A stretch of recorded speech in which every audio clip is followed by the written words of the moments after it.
24 अगस्त 2001 Atlantic ocean के ऊपर एक एयरबस A330 खामोशी से अपनी मंजिल की तरफ बढ़ रहा था। जहाज के अंदर सब कुछ मामूल के मुताबिक था। कुछ मुसाफिर सो रहे थे, कुछ फिल्म देख रहे थे और कुछ अपनी सीटों पर चुपचाप बैठे थे। किसी को अंदाजा नहीं था कि इसी जहाज के अंदर एक ऐसी खामोश खराबी मौजूद है जो हर मिनट 306 लोगों को मौत के करीब ले जा रही थी। कोई धमाका नहीं हुआ था, कोई तेज आवाज नहीं आई थी और कॉकपिट में कोई खतरे का अलार्म भी नहीं बज रहा था। लेकिन जहाज का फ्यूल लगातार कम हो रहा था। हजारों फीट नीचे अटलांटिक ओशन की काली और ठंडी गहराई थी, जबकि ऊपर सिर्फ रात का अंधेरा फैला हुआ था। इस खतरे की शुरुआत कुछ दिन पहले हुई थी। जहाज के एक इंजन में खराबी मिलने के बाद उसे बदलना पड़ा। नया इंजन लगाया गया, लेकिन उसके कुछ पाइप पुराने डिजाइन के थे, जबकि जहाज का सिस्टम नए डिजाइन का था। दोनों में फर्क बहुत छोटा था, सिर्फ कुछ मिलीमीटर का, मगर कभी कभी एक छोटा सा फर्क भी सैकड़ों जिंदगियों की तकदीर बदल देता है। इंजन लगाते वक्त फ्यूल लाइन और हाइड्रोलिक लाइन एक दूसरे के बहुत करीब आ गईं। उन्हें एक साथ इस तरह काम नहीं करना चाहिए था, मगर वक्त कम था और जहाज को जल्दी उड़ान के लिए तैयार करना था, इसलिए काम पूरा कर दिया गया। इंजन का टेस्ट हुआ, सब कुछ ठीक दिखाई दिया। कोई फ्यूल लीक नहीं मिला, कोई वार्निंग नहीं आई। जहाज को दोबारा उड़ान की इजाजत मिल गई। लेकिन असली खतरा अभी शुरू हुआ था। हर फ्लाइट में इंजन के अंदर वाइब्रेशन होती रही।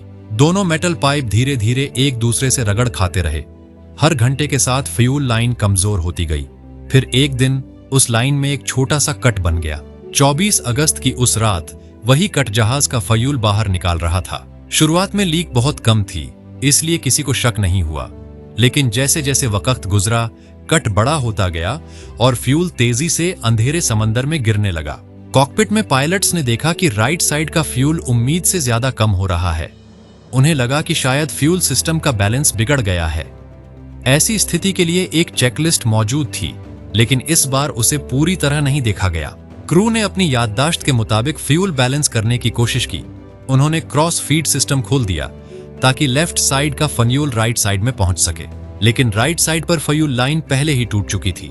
अब सिर्फ एक टैंक का फ्यूल नहीं, दोनों तरफ का फ्यूल उसी जगह से बाहर निकलने लगा। जिस फैसले से समस्या ठीक होने की उम्मीद थी, उसी ने खतरे को और बढ़ा दिया। कॉकपिट की स्क्रीन पर फ्यूल की गिनती लगातार नीचे जा रही थी। पायलट्स ने केबिन क्रू को कहा कि खिड़कियों से इंजन और विंग्स को देखकर किसी लीक का पता लगाया जाए, मगर बाहर सिर्फ अंधेरा था। नीचे काला अटलांटिक ओशन था और उस अंधेरे में गिरता हुआ फ्यूल दिखाई देना नामुमकिन था।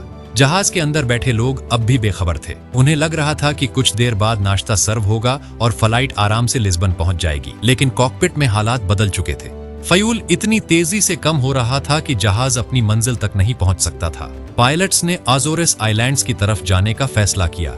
लार्जेस्ट एयरबेस अब उनकी सबसे बड़ी उम्मीद था, लेकिन एयरपोर्ट अभी भी बहुत दूर था। जहाज नीचे उतरने लगा। फ्यूल लगातार कम हो रहा था। फिर अचानक राइट इंजन की आवाज बदलने लगी। कुछ सेकंड बाद राइट इंजन बंद हो गया। अब 306 लोगों से भरा हुआ जहाज सिर्फ एक इंजन के सहारे अटलांटिक ओशन के ऊपर उड़ रहा था, मगर दूसरे इंजन में भी बहुत कम फ्यूल बचा था।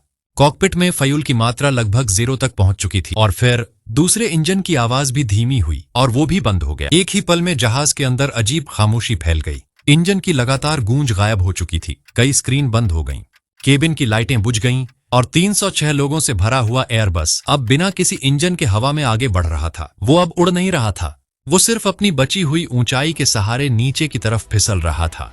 नीचे अंधेरा और बर्फ जैसा ठंडा अटलांटिक ओशन था।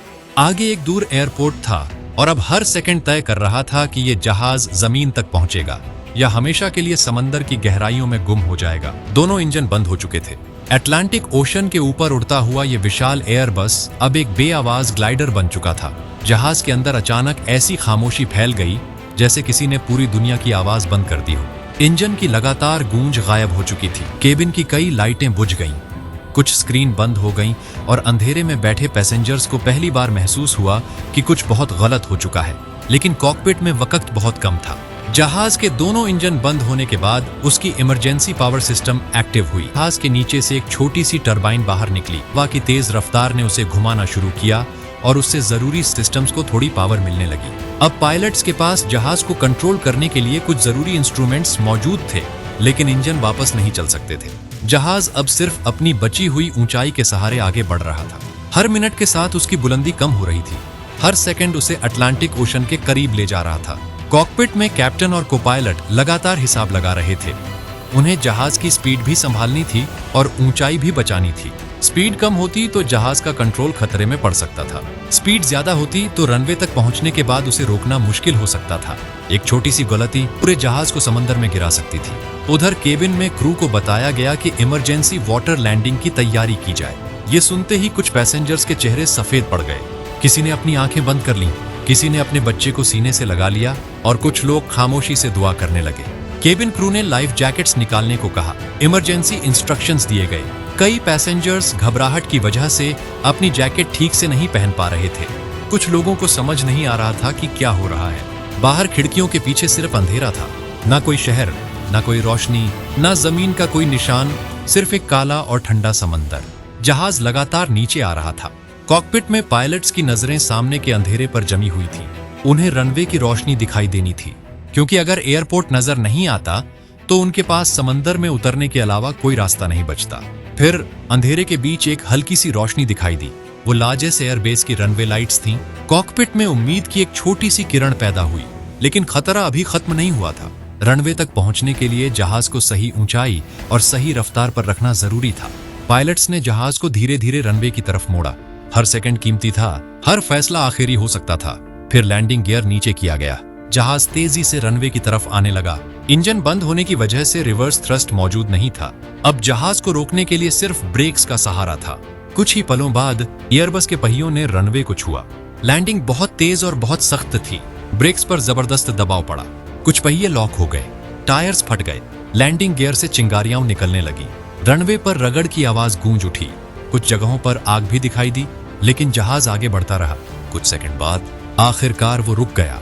एक पल के लिए पूरे केबिन में खामोशी छा गई। फिर लोगों को एहसास हुआ वो जिंदा है। केबिन में तालियां बजने लगी। कई लोग रो रहे थे। कुछ लोग अपनी सीटों पर बैठे हुए बस सामने देख रहे थे, जैसे उन्हें यकीन ही ना आ रहा हो कि वो मौत के इतने करीब जाकर वापस आ गए हैं। 2 मिनट से भी कम वक्त में सभी पैसेंजर्स को जहाज से बाहर निकाल लिया गया। कुल 306 लोग उस फ्लाइट में मौजूद थे और एक भी इंसान की जान नहीं गई।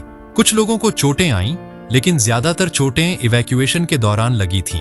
दोनों इंजन बंद होने के बाद जहाज ने लगभग 19 मिनट तक बिना इंजन के हवा में सफर किया। ये कमर्शियल एविएशन की तारीख की सबसे हैरान कर देने वाली इमरजेंसी लैंडिंग्स में से एक बन गई।